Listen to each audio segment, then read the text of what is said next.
Ang kwentong ito ay hango sa totoong buhay. Karanasan ito ni Bining. Taong 1957, bayan ng Calabaca, Camarines Norte.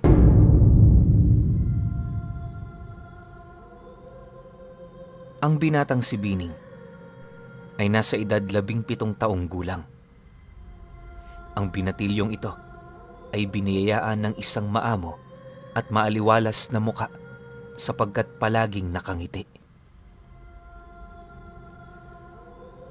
Subalit sa kabila ng ipinapakita nitong kasiyahan, ay may itinatago itong lungkot sa kanyang puso at isipan. Ito ay dahil minsang naiinggit siya sa ibang kabataan na kaedad niya.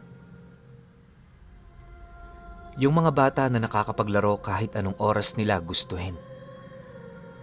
Siya kasi namulat sa hirap ng buhay. Wala nang natitirang oras para sa paglalaro dahil nauubos na ito sa pagtulong niya sa mga gawaing bahay tulad ng paglilinis, paglalaba, pagluluto at pag-aalaga sa ina niyang buntis. Maselan ang pagdadalang tao nun at pinayuhang dapat ay magpahinga lang at bawal kumilos. Palagi naman niyang ginagawa ang lahat ng utos sa kanya, pero hindi pa rin sapat yon at halos araw-araw ay napapagalitan pa rin siya ng kanyang ama kapag dumarating ito galing sa trabaho. Pangungopra ang trabaho ng kanyang ama at doon sila nangunguha ng kanilang mga panggastos para sa araw-araw nilang pangangailangan. Pandagdag dito ay ang mga tanim nilang mga gulay sa kanilang maluwang na bakuran. Palaging nasa trabaho ang ama at minsan ay inaabot pa ito ng dilim. Siya lang at ang ina ang madalas na magkasama sa gabi.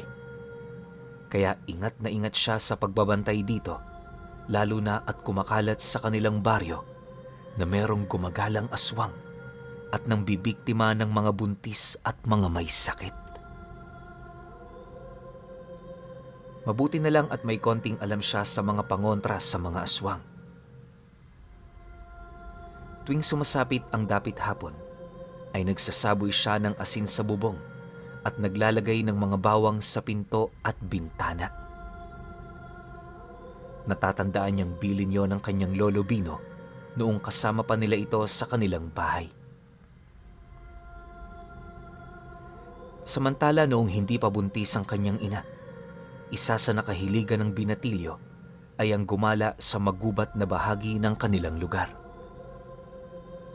Baboy ramo ang gustong-gusto niyang hulihin. Sa katunayan, meron na siyang 4 na alaga at lahat ng yon ay nahuli lamang niya sa gubat. Ang 4 na baboy na yon ay kanyang inaalagaan at minahal. Sila kasi ang itinuturing niyang tanging kaibigan. Ang mga ito ang kanyang naging sandigan at sumbungan kapag pinagagalitan o sinasaktan siya ng kanyang ama at ina. Sa edad niya kasing ito, ay nakakatikim pa rin siya ng palo mula sa kanyang mga magulang. Ayaw ng nanay niya sa kanyang mga alaga dahil maingay ang mga hayop. Kaya ang ginawa nilang mag-ama ay gumawa sila ng kulungan na medyo malayo ang distansya sa kanilang bahay. Tinulungan siya ng ama at sa kalaunay nalaman niyang dahil yon sa perang pwede nitong kitain kapag naibenta na ang mga baboy. Ayaw niyang mangyari yon dahil mahal niya ang kanyang mga alaga. Sila ang natatanging kalaro at karamay niya sa tuwing nalulungkot siya. Noon ay sinubukan naman niyang makipaglaro sa mga batang kasing edad niya. Ngunit dahil medyo kakaiba ang nakahiligan niyang gawin, ay madalas pinagtatawanan o di kaya'y kinukutsa siya ng mga kalaro. Ayaw siyang isali sa kanilang mga laro. Sa tingin nila, siya ay kakaiba at weirdo. Hindi siya nagpaapekto sa mga batang ito. Iniiwasan na lamang niya ang mga ito at ipinagpapatuloy ang pangangaso sa gubat. Sa pangangaso ay meron siyang gamit na pana na minana pa niya sa kanyang lolo Bino. Madalas ikwento sa kanya ng lolo niya noon na ang panang yon ay gamit ng matanda sa pangangaso, hindi ng hayop, kundi ng aswang. May taglay kasi yung basbas at orasyon na nilikha rin mismo ni Lolo Bino. Isang magaling na albularyo ang matanda. Meron din siyang itak na palaging daladala upang pangkatay naman niya sa mga di sinasadyang mapatay na hayop. Naalala pa niya minsan ay napadpad siya sa isang masukal na lupain. Walang katao-tao o bahay sa lugar na yon. Ngunit may maliit na kuweba na binalot na ng damong ligaw ang bukana. Dahil sa kuryosidad ay pinasok niya yon. Nagbaka sakali na merong ligaw na hayop sa loob. Nais niyang makahanap ng panibagong hayop upang hindi na pagdiskitahan ng ama ang kanyang mga alaga. Madilim ang loob ng kuweba. Mapanghe at maasim ang amoy na agad na sumalubong sa kanya. Ngunit laking gulat niya nang libu-libong paniki ang lumipad papunta sa kanyang direksyon. Napasigaw siya ng malakas dahil sa sobrang gulat at nagkaroon na rin ng mga mumunting sugat dahil sa pagtama sa kanya ng mga lumilipad na paniki. Ang pagsigaw niyang yan ay narinig ng kanyang ama na sakto namang padaan malapit sa kuweba. Papauwi na ito noon sa kanilang tahanan. Agad itong tumakbo papalapit sa tunog na kanyang naririnig. Nang makita niya ang anak na nasa loob ng kuweba, ay namulot ito ng sanga. Agad niyang pinalo ang anak at pinagsalitaan ng mga masasakit na salita. Nabigla si Bining sa kakaibang sakit na tumama sa kanyang katawan. Nanlaki ang mata niya nang malingunan ang ama. Nabigla siya sa pagdating nito. Bahagya pang nakalatay ang tinamaan ng pamalo. Agad naman siyang kumaripas ng takbo pa uwi. Dumiretso na siya sa kulungan ng mga baboy. Doon kasi ang nagsisilbing tulugan niya kapag pinapagalitan siya ng ama. Sa kanyang pagdating, ay agad na nagpapansin sa kanya ang kanyang mga alaga. Lahat ng iyon ay tumihaya at parang nakikipag-usap. Nag-iingay ang mga ito habang nakatingin sa kanya. Agad naman siyang napangiti ng kanyang mga alaga. Sa ganoong paraan, nawawala ang lahat ng tampo niya at napapalitan na muli ng ngiti ang kanyang mga luha. Samantala, ang mga tao sa kanilang barangay ay walang takot sa dilim ng gabi. Maski may mga nababalitaan ng mga nabibiktima ng aswang, ay panay pa rin ang gala sa gabi. Lalo na kapag merong mga lamay. Sakla at sungka ang nagiging libangan ng tao. Katulad ng gabing yon na kung saan ay pinaglalamayan ang kanilang kababaryo na si Manang Isel. Ayon sa nabalitaan ni Bining, ay biktima yon ng aswang. Natagpuan ang bangkay nito na may kagat sa leeg na ayon sa kapatid nitong unang nakatagpo sa bangkay. Ang lamay ay pagkakataon rin ng binatilyo na magtinda ng kanyang mga naaaning gulay sa bakuran. Nang mabalitaan ng kanyang ina na namatay si Isel, ay agad niyang inutusan ng anak na mag-ani ng mga gulay at ibenta ito sa lamay. Agad naman yung sinunod ni Bining. Ngunit nang paalis na siya, ay naalala niya ang kalagayan ng ina. Ipinaalala niya rito na bilin ng kanyang tatay na hindi siya nito iiwan, lalo na kapag gabi. Subalit nagalit ang nanay niya. Ayon dito, ay wala na siyang gagawin kundi ang mamahinga, kaya wala na siyang dapat pang alalahanin. Ang mahalaga ay kumita sila ng pera upang may pandagdag sa pambili ng kanilang mga gamit. Pasado 12:00 na nang maubos ang kanyang mga paninda. Nagmamadali na siyang umuwi dahil bigla niyang naalala na dahil sa pag-aani niya ng gulay kanina ay nakalimutan niya ang palagi niyang ginagawa sa tuwing sumasapit ang dapit hapon. Hindi siya nakapagsaboy ng asin sa bubong. Lakad-takbo ang kanyang ginawa at panayang dasal na sana ay hindi maamoy ng kinakatakutang aswang ang buntis niyang ina. Ngunit malayo pa siya'y naririnig na niya ang kakaibang huni ng aswang na kung tawagin sa kanilang lugar ay ik-ik. Pakiramdam niya noong mga oras na yon ay nanlaki ang kanyang ulo kasabay ng pagtayo ng kanyang mga balahibo sa katawan. Ang aswang na ito ay kahawig ng isang paniki, ngunit mas malaki. Kulay kayumanggi ang balat nito at may kakayahang magpalit-palit ng anyo mula sa pagiging tao patungo sa hayop tulad ng ibon o baboy.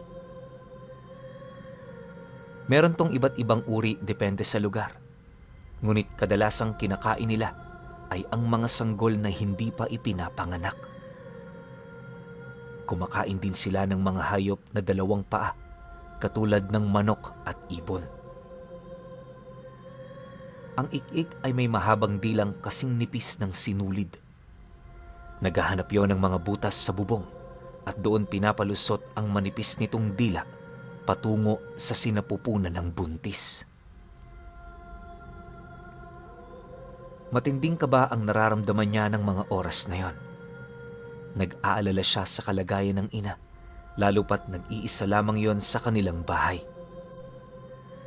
Ang kanyang ama ay di pa dumarating dahil tiyak na nanggagatong pa ito ng kopra.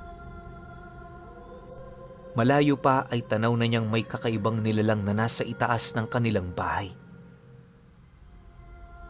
"Nay! Tay!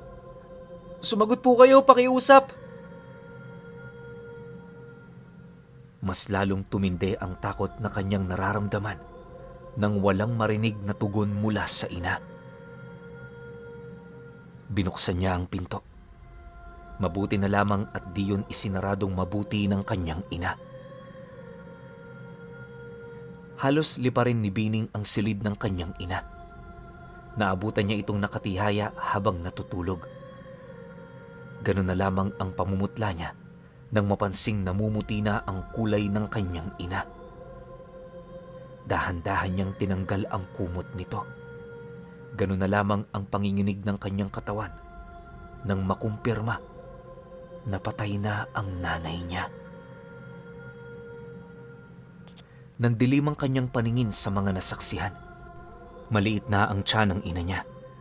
Sigurado siyang nakaina ng aswang ang kanyang kapatid na nasa sinapupunan pa lamang ng kanyang nanay.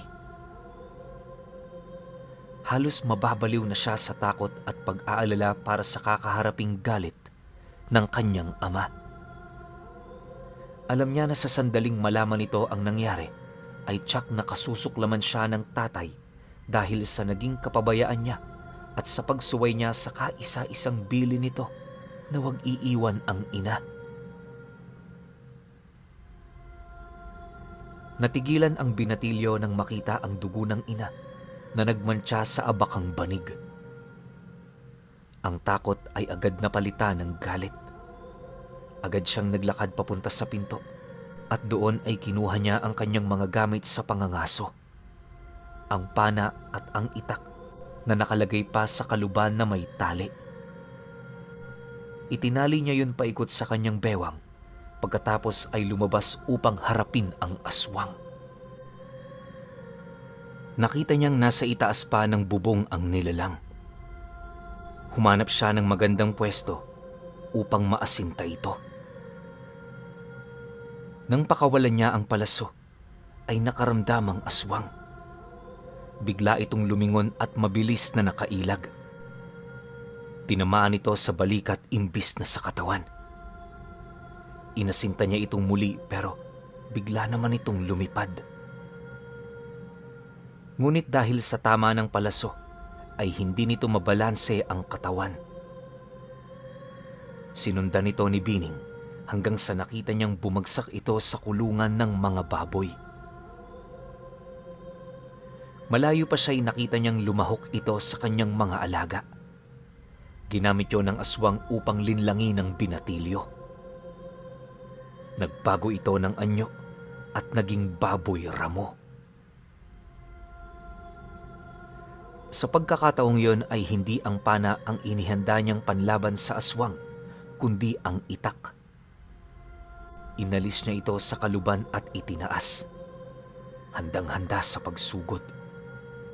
Alam na ni Bining na kaya niyang mahuli o mapatay ang aswang sa pagkakataong yon dahil meron siyang paraan para kilalanin ito maski magbalat kayo. Pagkakita pa lang sa kanya ng mga baboy ramo, agad naman itong humiga ng sabay-sabay at tumihaya at tanging nag-iisang baboy lang ang nakatayo. Mabilis siyang kumilos at agad na sinunggaba ng baboy. Itinarak niya ang hawak na itak sa leeg nito. Bumulwak ang napakaraming dugo. Kasunod nito ay ang mabilis din niyang paghugot sa itak at pinagsasasaksak niya ang katawan nun hanggang sa tuluyang mawala ng buhay. Hinila niya ang patay na katawan ng baboy at inilabas sa kulungan. Yon ang unang pagkakataon na nakapatay siya ng aswang. Hindi niya magawang magdiwang sa kabila ng kanyang tagumpay dahil alam niya, maski napatay niya ang aswang, ay hindi na nito maibabalik ang buhay ng kanyang ina at ang namatay na kapatid. Muli siyang humagulgol dahil sa matinding pagdadalamhati. Naabutan siya ng ama sa ganoong eksena. Nagtatakang tinapunan nito ng tingin ang patay na baboy ramo. Nagpalipat-lipat ang tingin nito sa hayop at sa kanyang anak. Anong nangyari rito? Bakit mo pinatay ang alaga mo? Sayang naman. Maibibenta pa sana natin yan ng mahal. Wika ng ama habang nilalapitan ng baboy. Sayang naman to. Masyado mong nilamog ang karne. Di na ito mabibili. Teka, ba't ka ba umiiyak? Muli nitong tanong sa anak na noon ay di makatingin sa kanya. Tay, huwag po kayong lumapit dyan. Aswang yan. Pinatay niya si nanay at yung... Hindi na nito na ituloy ang sasabihin dahil nakita niya ang biglaang pagbabago ng mukha ng kanyang ama. Matinding pag-aalala at galit ang nakita niya. Huwag mong sabihin. Naku, Bining. Sinasabi ko sa'yo, ayoko nang binibiro ako. Huwag mo akong pinaglololoko. Totoong sinasabi ko, Tay. Patay na si nanay. Kinain ng aswang na yan, pati ang kapatid ko. Sabay turo sa patay na baboy. Patawarin mo ako, Tay. Iniwan ko po kasi sandali si nanay eh. Kasi inutusan niya ako magbenta ng gulay sa lamayan. Mabilis na tumakbo papasok ng kanilang bahay ang kanyang ama. Lulugo-lugo siyang sumunod dito. Halos mabingi siya sa malakas na palahaw ng ama. Nagmumura ito at halos isumpa ang anak sa nangyari. Galit na galit ito sa kanyang anak na si Bining. Agad din itong lumabas at sinalubong ang anak. Bigla niya yun sinuntok sa muka. Napaupo ito sa lupa dahil doon. Sa kakarampot na kita, ipinagpalit mo ang buhay ng iyong ina. Anong klase kang anak? Wala kang silbi! Masakit na salitang binitawan ng kanyang ama. Dahil sa nagaganap ng komosyon, ay nagsilabasan ang kanilang mga kapitbahay at tiningnan kung ano ang nangyayari sa mag-ama. Tumulong ang mga ito upang awatin ang nagwawalang lalaki.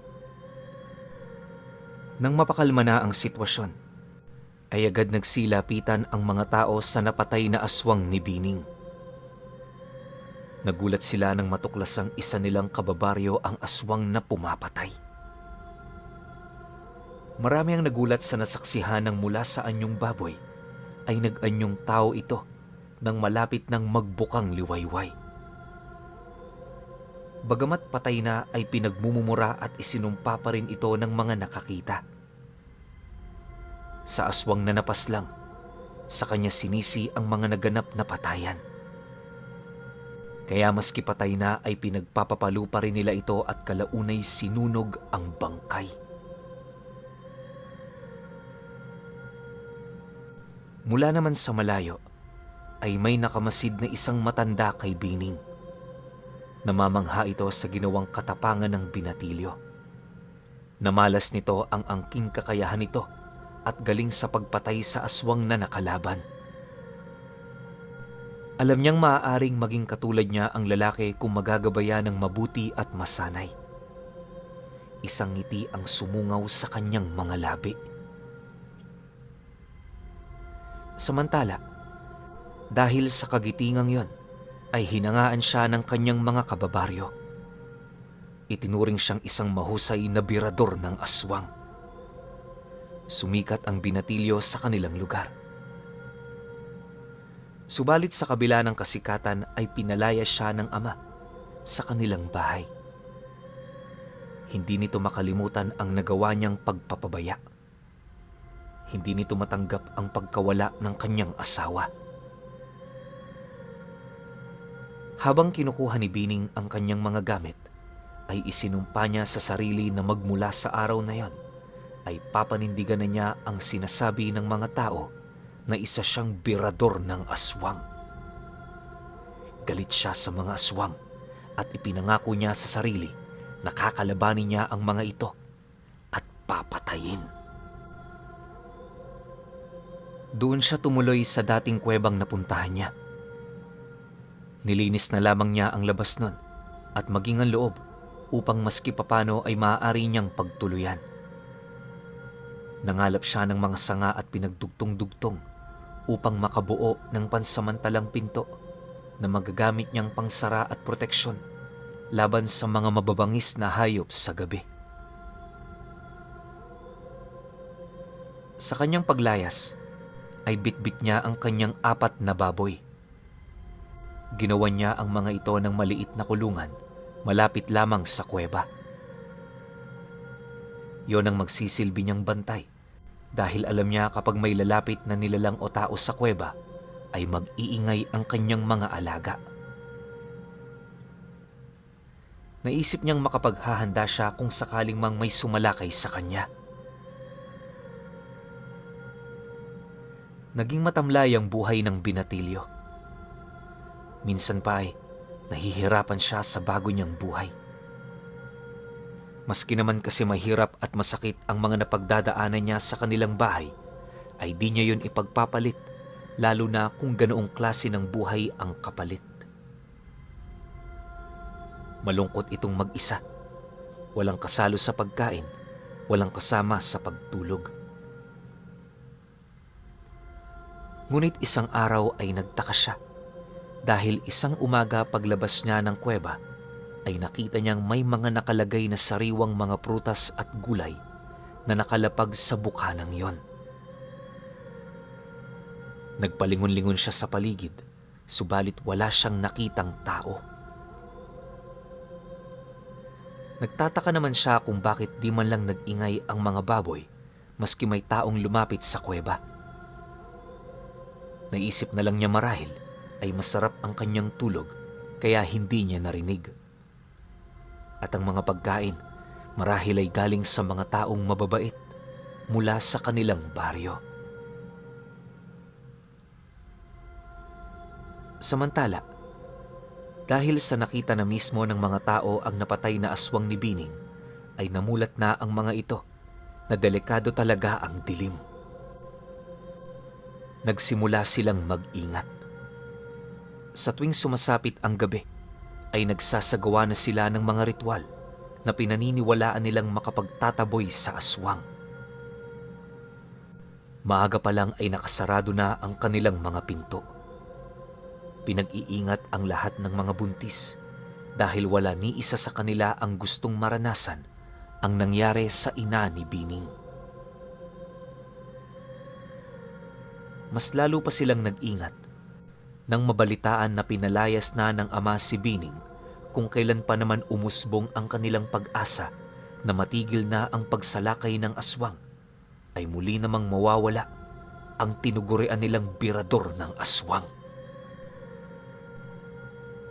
Naniniwala pa naman ang mga matatanda sa baryong yon na kapag may napatay na kaanak ang mga aswang, ay maghihiganti ito sa pamamagitan ng walang habas na pagpatay.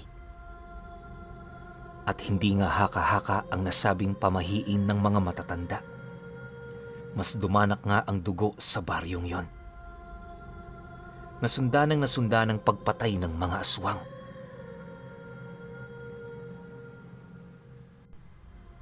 Kabuanan na noon ni Aling Sela nang bigla itong abutan ng paghilab ng tiyan nang nagmamadali silang mag-asawa na umuwi galing sa kanilang sakahan. Nag-aagaw na ang dilim at liwanag ng araw na yon. Hawak-hawak niya ang tiyan. Humiyaw ito ng malakas dahil sa tindi ng sakit na nararamdaman. Mas lalong nadoble ang lakas ng kanyang pagsigaw nang makita na nakaharang sa daan ang isang lalaking di nila kilala. Nakahubad ang pang-itaas nitong katawan. Nanlilimahid ito sa dumi at nakatitig sa kanyang tiyan. Dahil sa naramdamang malasakit ng taong bayan, naisip ni Bining na ibalik ang magandang loob na yon sa pamamagitan ng pagpuksa sa mga kinakatakutang aswang na mga taga-baryo. Kinuha niya agad ang itak at pana. Tanging sigaw lang ang nagawa nilang mag-asawa. Takot na takot ang asawa nitong si Damian. Walang naisip na paraan upang kalabanin ang lalaking nasa kanilang harapan. Tila anumang oras ay papanawa na ng ulirat ang babae, lalo na nang magbago ito ng anyo at nag-anyong dambuhalang aso. Pasugod na ang aswang nang biglang lumitawang binatilyo at agad na pinana ang aswang. Tinamaan ito sa pul sa kanyang tiyan. Agad na bumalik ito sa pagiging tao at bumagsak sa lupa. Walang sinayang na sandali ang lalaki. Pinugutan na niya agad ito ng ulo. Salamat sa iyo, iho. Kundi dahil sa iyo, baka parehas na kaming nalapa ng aswang na yan. Nakakatakot na talaga dito sa atin. Hindi na birong ginagawang pagsalakay ng mga aswang. Sabi ni Mang Damian. Nakiusap ang lalaki kay Bining na kung maaari ay samahan na lamang sila ng asawa niya hanggang sa ito ay makapanganak. Natatakot pa rin kasi ang lalaki na baka muli silang salakayin ng mga di kilalang aswang.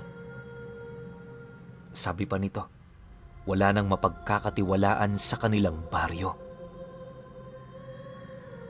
Mas magiging panatag kami kung naroon ka sa aming tabi, iho.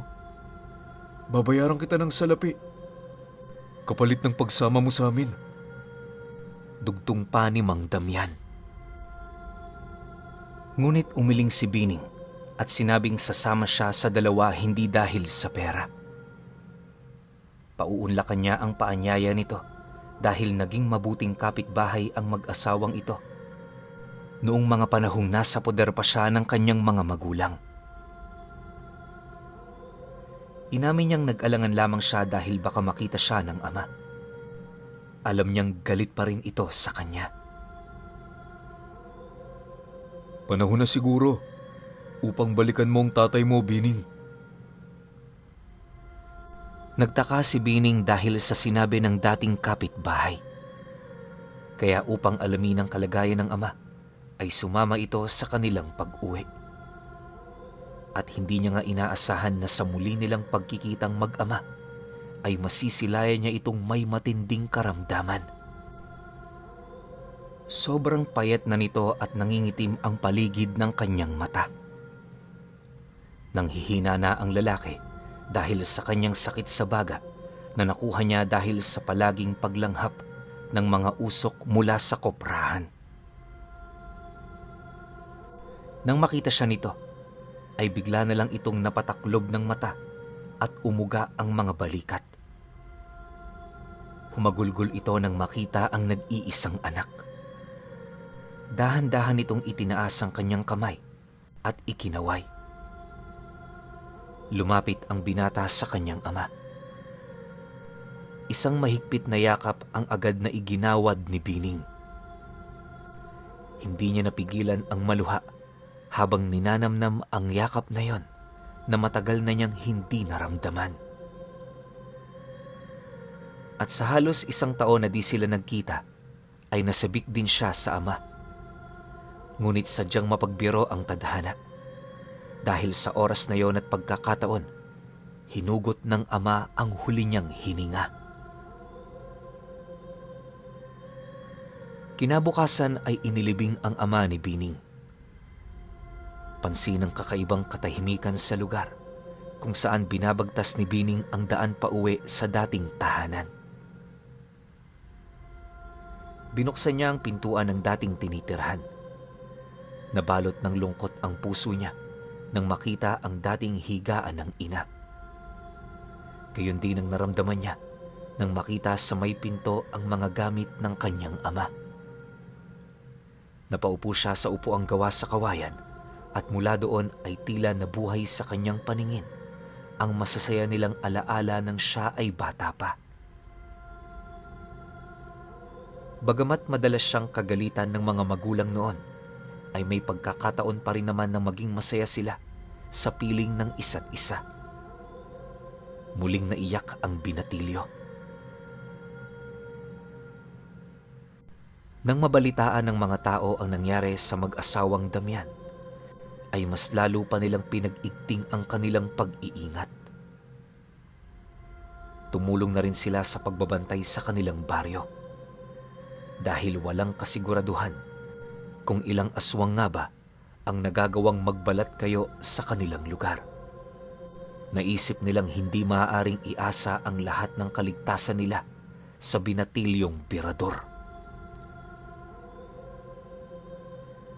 Samantala, nagpunta naman si Bining sa bayan ng Kapalonga at bumili ng langis ng Panginoon sa may simbahan. Pinaniniwalaan niya na ang langis na yon ay maaari niyang ilagay sa kanyang mga palaso upang mas maging mabisa sa pagpatay ng aswang. Batid kasi ng binata na hindi pa natatapos ang gera na sinimula ng mga aswang. Ayon pa sa kanya, di lamang 1 o 2 ang naninirahang aswang sa kanilang lugar. Pakiramdam niya ay meron pang iba. Sa halos 1 taon ay 4 na aswang na rin ang kanyang napatay. Isang gabi, habang siya ay namamahinga, nakarinig siya ng ingay mula sa kanyang bubungan. Kinukutkot ng kung anumang nilalang na naroon ang pawid. Kinuha niya sa tabi ang pana at inasinta ang nilalang na nasa taas. Hinintay nitong makutkot ng tuluyan ng aswang ang pawid at sa oras na ito'y lumitaw ay tsaka na lamang niya ito patatamaan. Umalingasaw ang kakaiba at mabahong amoy sa kabuuan ng kanyang silid. Dahil sa sigurado na siyang may aswang, ay bumangon siya upang harapin na ito at hamunin sa isang labanan. Ngunit pagtayo niya ay nakaramdam siya ng hilo at lumabo ang kanyang paningin. Bigla siyang nabuwal at muling napahiga sa katre. Hindi na niya alam kung ano nangyari pagkatapos nun. Nagising na lamang siya na amoy ng insenso at kamangyan na ipinapaamoy sa kanya ng isang matanda. Sino ka? Tanong niya nang masilayan ang isang matandang lalaki na may taling panyo sa ulo. Hindi mo ba ako natatandaan? Sa tanong ng yun ng matanda, ay napatitig siya sa mukha nito. Dati rin akong birador ng aswang katulad mo. Lolo Bino? Ikaw ba talaga yan? Labis ang naging pagtataka ng binata nang makilala ang kanyang lolo. Ang matandang ilang taon nang di nagpapakita sa kanila at inakala nilang patay na. Isang mahigpit na yakap ang kanilang pinagsaluhan. Sabik na sabik ang binatilyo sa kanyang lolo. Dahil higit kanino man, ito ang taong nagpakita sa kanya ng tunay na pagmamahal. Agad nagpaliwanag ang matanda at humingi ito ng tawad sa apo dahil hindi ito agad nagpakita sa kanila. Inamin ito sa binatilyo na napabayaan nito ang katawan sa loob ng maraming taon. Nagkasakit ito ng malubha at nang gumaling ay nahiya na itong bumalik sa bahay ng anak dahil ayaw nitong maging pasanin at palamunin ng kanyang manugang na lalaki. Laking pagsisisi pa ng matanda na hindi na niya naabutan ang anak na buhay. Wala siyang kaalam-alam na natapos na pala ang buhay nito ng araw na pinapanood niya ang apo na pinapaslang ang isang aswang sa kanilang bakuran.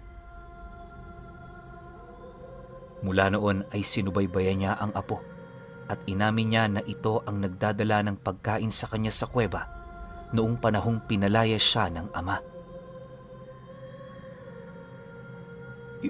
Yung aswang, nasaan yung aswang?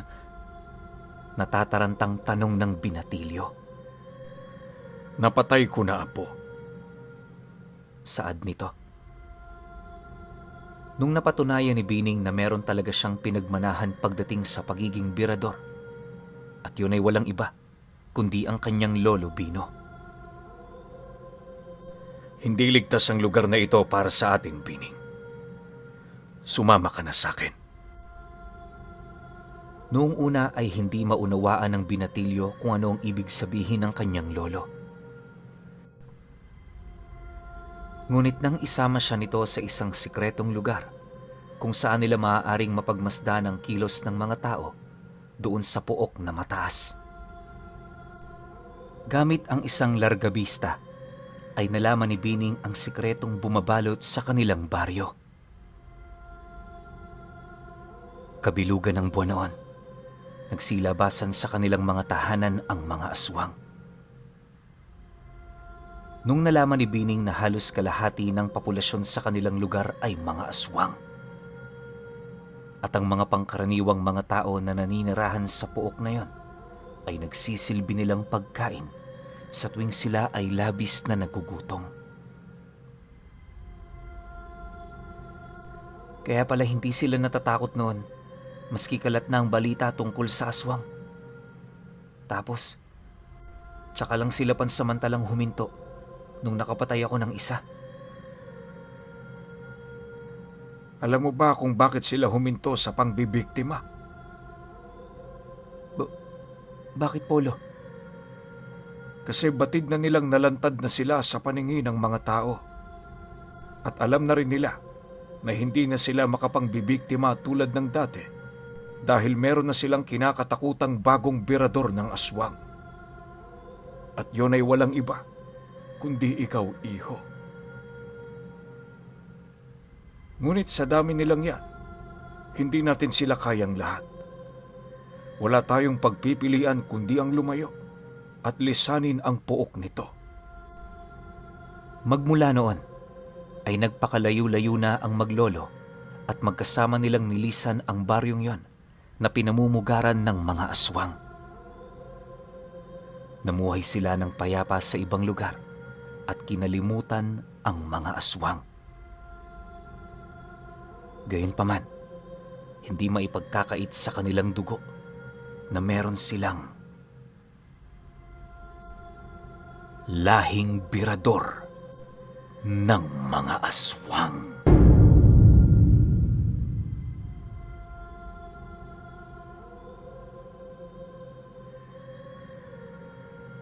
Okay. Opinyon ko sa kwento. Sobrang sayang. Nasasayangan ako sa kwento na to. Kasi, alam nyo yun, andun na sila sa part na nagsama na silang maglolo eh. So, itong lolo niya, pwede nang turuan itong si Bining. Tapos, ang gagawin nila, gegerahin nila yung baryo na punong-puno ng mga aswang tapos konti lang yung mga tao. Hindi ko lang maintindihan kung bakit lumayo silang maglolo.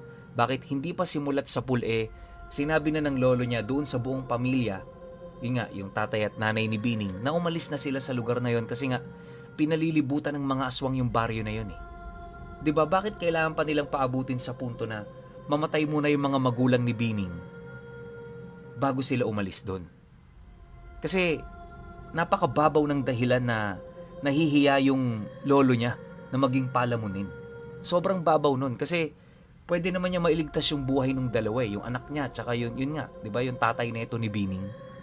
Bakit dun pa lang, unang araw pa lang dapat alam na ng lolo niya yung gagawin? Punong-puno pala ng aswang yung baryo na yon, ba't di sila umalis doon? 'Di ba? May hinintay pa siyang kung anumang, ewan ko kasi alam naman nating lahat, 'di ba? Iba ang takbo ng mga manggagamot, albularyo, dibino. Iba yung takbo ng utak nila pagdating sa mga ganitong signos o yung mga ganitong kaganapan. Nasa sa kanila na lang yan. May hinihintay ba silang timing? O meron silang hinihintay na, ewan ko, hindi ko masabi kung ano. Basta yun lang yung nakita ko dito sa kwento na to na sana day one pa lang umalis na sila. Bakit pinatagal pa? Pero kayo, kung may opinion kayo sa kwentong ito, comment nyo lang sa baba. Yun lang. Hanggang sa susunod na kwento. Salamat.